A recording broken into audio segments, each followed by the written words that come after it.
சூரிய பயிற்சி பலாபலன்கள் ரொம்ப அழகா ஒவ்வொரு ராசிக்கும் தனித்தனியா சொல்லிட்டு இருக்கீங்க மேம். இன்னைக்கு நம்ம பார்க்க போறது கன்னி ராசி. கன்னி ராசி நேயர்களுக்கு இந்த சூரிய பயிற்சி என்ன மாதிரி அந்த ராஜ யோகத்தை கொடுக்க போகுது? கன்னிக்கு பார்த்தீங்கன்னா மேடம், இந்த சிவராஜ யோகம் அப்படின்றது 11ஆம் பாவம் லாபஸ்தானத்தில் சிவராஜ யோகம். லாபஸ்தானத்தில் நம்மளுக்கு சிவராஜ யோகம் அப்படின்றது எக்ஸ்ட்ராடினரி ஒரு பெனிஃபிட் அப்படின்றது கொடுக்கும். கன்னிக்கு ஆல்ரெடி குரு பயிற்சி நம்ம சொல்லியிருப்போம். அப்பா உனக்கு குரு லாப குருவா இருக்காருப்பா, நீ நல்லா ஹானஸ்டா சின்சியரா வேலை செய்யற அப்படின்னா நீ நல்லா சம்பாதிப்ப. மேக்சிமம் பார்த்தீங்கன்னா ஹானஸ்டா தான் இருப்பாங்க, நேர்மையான பர்சனாலிட்டிஸ் தான். புதன் உச்சமடையக்கூடிய ராசி அப்படின்றதுனால அவங்களுக்கு புத்திசாலித்தனம் நிறைய இருக்கும். அவங்க இப்படி ஏமாத்தி தான் சம்பாதிக்கணுன்ற அவசியம் இல்லை. ஆனா எல்லா ராசிகளையும் கொஞ்சம் குறுக்கு வழிக்கு செய்யற பர்சன்ஸ் இருக்க தானே செய்யறாங்க. அந்த மாதிரி பர்சன்ஸ் இந்த மாதிரி ஃபுட் இண்டஸ்ட்ரீஸ் இருக்காங்கன்னா தயவு செஞ்சு செய்யக்கூடாது. இது நாங்கள் பார்த்தீங்கன்னா அனுபவத்தில் அதெல்லாம் பார்க்கறதுக்கு ரொம்ப கொடுமையாக இருக்கும் மேடம்.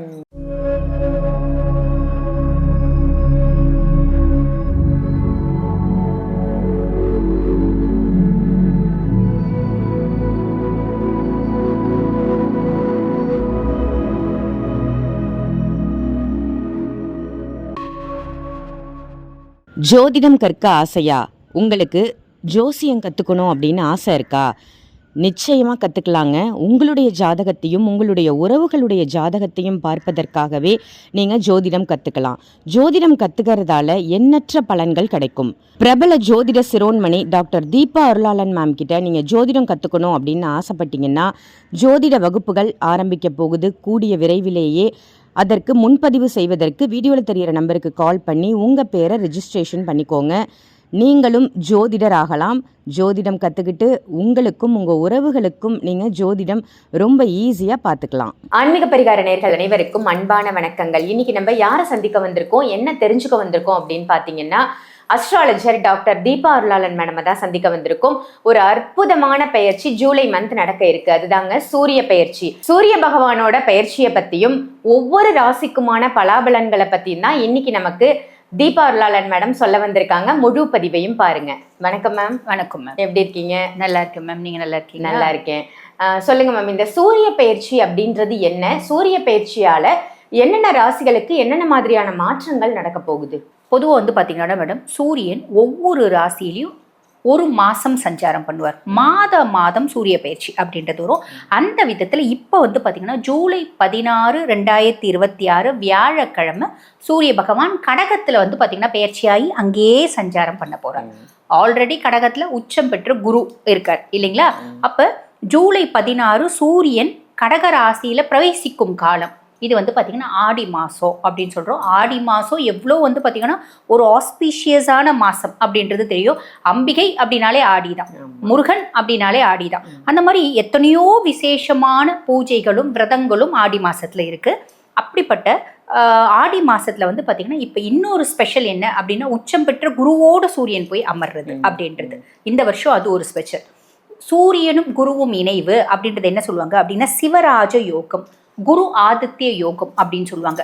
இந்த பொதுவாக சிவராஜ யோகத்தினால என்ன மாதிரி நற்பலன்கள் வரும் அப்படின்னா, அரசு சார்ந்த யோகங்கள் அப்படின்றது வந்துடும். இப்போ எனக்கு அரசு சார்ந்த யோகங்கள் வருமா, உங்களுக்கு அரசு சார்ந்த யோகங்கள் வருமா?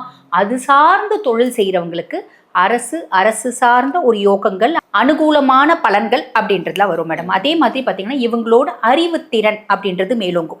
பொதுவாக ஒரு ஜாதகத்தில் குரு ஆதித்ய யோகம் இருக்குது அப்படின்னா கூட அந்த ஜாதகரோட அறிவாற்றல் அப்படின்றது பன்மடங்காக இருக்கும். இது ஒரு ப்ளஸ் அப்படின்னு சொல்லலாம். அதே மாதிரி சமூகத்தில் அவங்களுக்குன்னு ஒரு அந்தஸ்து, மரியாதை, மதிப்பு, கௌரவம் இது எல்லாமே இருக்கும்.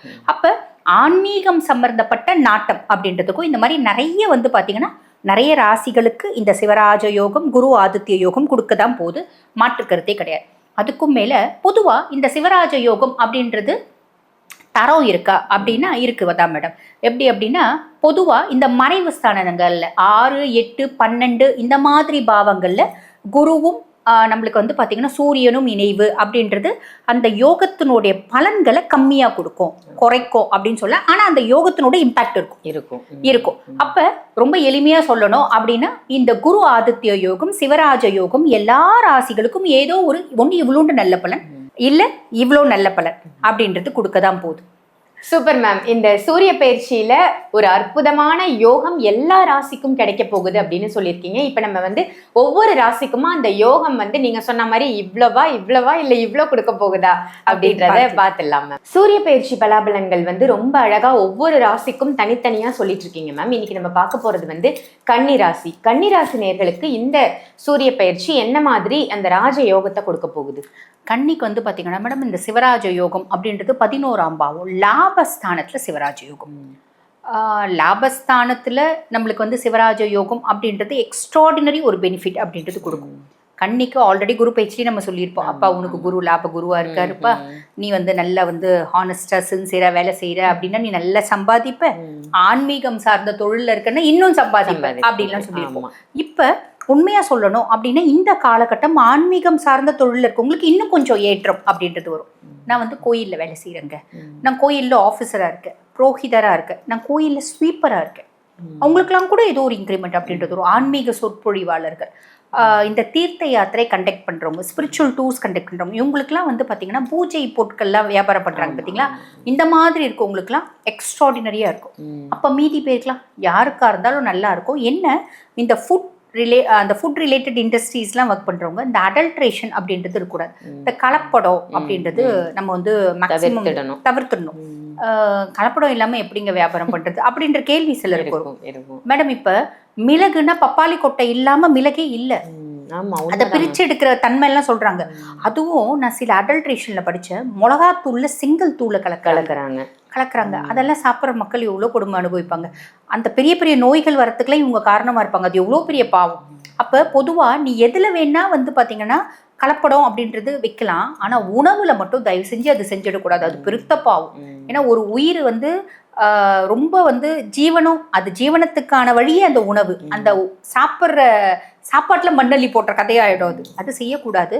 பட் அந்த மாதிரி வேலையில இருக்கவங்கலாம் இந்த காலகட்டம்லாம் ரொம்ப குரு வந்து லாபஸ்தானத்துல உட்காந்துட்டு இருக்கா. நீ செஞ்சியானா சாமி, சாப்பாட்டுல நீ பிரச்சனை பண்ண அப்படின்னா உன் குடும்பமே நாளைக்கு வந்து பாத்தீங்கன்னா சாப்பிட முடியாத நிலை அப்படின்றது வந்துடும். அன்ன தரித்திரம் அப்படின்றது அனுபவிப்பாங்க. ஓகே, கர்மான்றதெல்லாம் இதை சார்ந்தது. அன்ன தரித்திரம், அன்ன தோஷம் அப்படின்லாம் சொல்லுவாங்க மேடம். இப்போ நாங்களாம் காலேஜ் படிக்கும்போது ரொம்ப வசதியான வந்து பாத்தீங்கன்னா பர்சனாலிட்டிஸ்லாம் இருப்பாங்க. அப்பெல்லாம் படிக்கும்போது என்ன தெரியும், படிப்பு தான் தெரியும். பெருசா வந்து டாக்டர் அனுபவம்லாம் கிடையாது இல்லைங்களா. ஹவுஸ் சர்ஜன்ல போஸ்டிங் போடுவாங்க, போய் சும்மா கேஸ் எடுத்துட்டு உட்காந்துன்னு வச்சுக்கோங்களேன். ரொம்ப வசதியான பயங்கர பிக் ஷாட்ஸாக இருப்பாங்க. பாப்பா இங்கே வாக்கண்ணு இந்த காசு கொடுப்பாங்க, நீ போயிட்டு உனக்கு கேன்டீன்ல எதை சாப்பிட்டு, ஏக்கா நாங்கள் வச்சிருக்கோம், எனக்கும் ஒன்று வாங்கினு வாக்கண்ணு, பரவாயில்லக்கா நாங்கள் வாங்கினோம்னா, இல்லை கண்ணு நீ சாப்பிட்டு எனக்கு வாங்கினோம், அவ்வளோ ஆசையாக கொடுப்பாங்க. வேணாம் கூட கேட்க மாட்டாங்க. அதுக்கப்புறம் தான் எங்களுக்கு தெரிய வரும், இந்த பப்ஸ் வாங்கிட்டு வந்து கொடுத்தோன்னு வச்சுக்கோங்களேன், மென்னு பேப்பரில் துப்புவாங்க. நாங்கள் கேட்போம், ஏன்க்கா மென்னு துப்புறீங்க, சாப்பிடுங்கக்காண்ணா. இல்லை கண்ணு சாப்பிட முடியாது. ஏன்க்கா சாப்பிட முடியாதுன்னா அந்த பையை எடுத்து காமிப்பாங்க. அதாவது இந்த ஈசோஃபேகஸே கட் பண்ணிட்டு இருப்பாங்க, உணவு குழலே கட் பண்ணியிருப்பாங்க கேன்சர்னால. பை சாப்பாட்டை கரைச்சி ஊற்றிப்பாங்க. அப்போ அந்த வாய் சாப்பிடணும்னு ஆசைப்படும் டேஸ்ட். இந்த மாதிரி கொடுமையெல்லாம் அப்போ இது வந்து பார்த்தீங்கன்னா அப்போ அவங்க பூர்வ ஜென்மத்தில் அந்த மாதிரி தப்புலாம் செஞ்சுருப்பாங்களா, அதுக்குள்ளே நம்ம போக வேண்டாம். ஆனால் என்னன்னா மற்றவங்க சாப்பாட்டில் மண்ணள்ளி போடுறது அப்படின்றது பெரிய பாவம். நீ மண்ணள்ளி போடுறதும் ஒண்ணுதான், நீ இந்த மாதிரி கலப்படமான உணவுகளை செய்யறதும் ஒண்ணுதான். ஆக இந்த கன்னி மட்டும் பொதுவாக கன்னி எப்பயுமே ஹானஸ்ட், மேக்சிமம் வந்து பார்த்தீங்கன்னா ஹானஸ்டாக தான் இருப்பாங்க. நேர்மையான பர்சனாலிட்டிஸ் தான். புதன் உச்சமடையக்கூடிய ராசி அப்படின்றதுனால அவங்களுக்கு புத்திசாலித்தனம் நிறைய இருக்கும். அவங்க இப்படி ஏமாற்றி தான் சம்பாதிக்கணுன்ற அவசியம் இல்லை. ஆனால் எல்லா ராசிகள்லையும் கொஞ்சம் குறுக்கு வழிக்கு செய்கிற பர்சன்ஸ் இருக்க தானே செய்கிறாங்க. அந்த மாதிரி பர்சன்ஸ் இந்த மாதிரி ஃபுட் இண்டஸ்ட்ரீஸ் இருக்காங்கன்னா தயவு செஞ்சு செய்யக்கூடாது.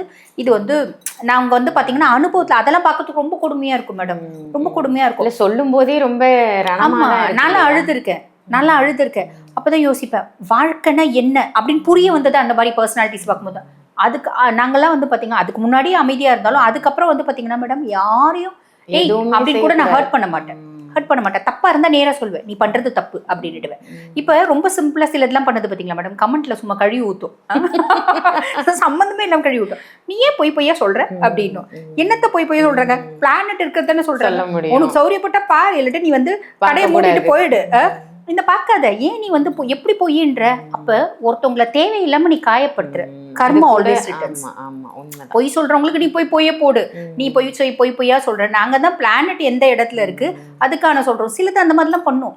அது ஒரு ஐடியில இருந்து ஒரு இதுல கொடுத்துட்டு அதே பர்சன் இன்னொரு ஐடியில இருந்து பண்ணும். அப்ப அந்த இதை பார்த்தா நம்மளுக்கு தெரியுது இல்லைங்களா, இந்த மாதிரிலாம் பண்ணுவாங்க. ஆக்சுவலி அந்த மாதிரிலாம் செய்யக்கூடாது. ஸோ ரொம்ப எளிமையாக சொல்லணும் அப்படின்னா லாபஸ்தானத்தில் சிவராஜ யோகம். நேர்மையாக நீங்கள் செய்யும் போது பெருத்த லாபம் அப்படின்றது கண்ணி சந்திப்பாங்க. அதுக்கும் மேலே லார்ட் ஆஃப் 12 மேடம், சூரியனை பொறுத்த வரைக்கும் 12ஆம் பாவாதிபன் லாபஸ்தானத்தில் வந்து உட்கார்ந்துட்டு இருக்கான். அப்படின்னா வெளிநாடு போகிறதுனால ஒரு ஆதாயம், வெளிநாடு போகிறதுனால ஒரு முன்னேற்றம், வெளிநாடு போகிறதுனால ஒரு பெருமை அதை அனுபவிப்பாங்க. அப்படின்னா என்ன, படிக்கிறதுக்கு வெளிநாடு போகிறதுக்கான வாய்ப்பு நிறைய கண்ணிக்கு உண்டு.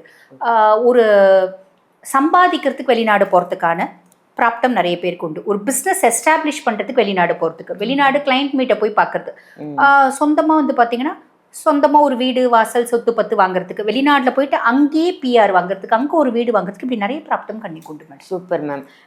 குறிப்பாக சொல்ல போனால் இந்த சூரிய பயிற்சியில நீதி நேர்மை நியாயத்தோட இருக்கணும் அப்படின்னு சொல்லியிருக்கீங்க. நிச்சயமா இந்த சூரிய பயிற்சி உங்களுக்கும் சிறப்பான பயிற்சி ஆகட்டும். நன்றி மேம். நன்றி. இந்த பதிவு உங்க எல்லாருக்கும் பயனுள்ள பதிவா அமைஞ்சிருக்கும் அப்படின்னு நினைக்கிறேன். இதை மற்ற ராசி நேயர்களுக்கும் கண்டிப்பா ஷேர் பண்ணுங்க. உங்க வீட்டுல யாராவது கண்டிப்பா இந்த ராசியா இருப்பாங்க இல்லையா, அவங்களையும் இந்த பதிவை பார்க்க சொல்லுங்க. ஸோ இந்த ராஜ யோகத்தை பத்தி, சூரிய பயிற்சி பத்தி அவங்களும் தெரிஞ்சுக்கிட்டும். அதே மாதிரி தீபா அருளாளன் மேடமை நீங்க நேர்ல சந்திக்கணும், அஸ்ட்ராலஜி ரீதியா சந்திக்கணும் அப்படின்னு நினைச்சீங்கன்னா, உங்களுடைய ஜாதகம் பார்க்கணும் அப்படின்னு நினைச்சாலும் வீடியோல தெரியற நம்பருக்கு கால் பண்ணி அப்பாயின்மெண்ட் வாங்கி நேர்லயும் நீங்க கன்சல்டேஷன் எடுத்துக்கலாம். ஆன்லைன் கன்சல்டேஷனும் இருக்கு, அதையும் பயன்படுத்திக்கோங்க. ஜோதிடம் கற்க ஆசையா? உங்களுக்கு ஜோசியம் கற்றுக்கணும் அப்படின்னு ஆசை இருக்கா? நிச்சயமாக கற்றுக்கலாங்க. உங்களுடைய ஜாதகத்தையும் உங்களுடைய உறவுகளுடைய ஜாதகத்தையும் பார்ப்பதற்காகவே நீங்கள் ஜோதிடம் கற்றுக்கலாம். ஜோதிடம் கற்றுக்கிறதால எண்ணற்ற பலன்கள் கிடைக்கும்.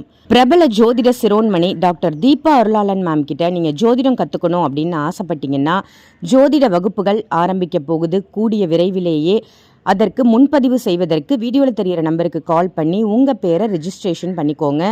நீங்களும் ஜோதிடர் ஆகலாம்.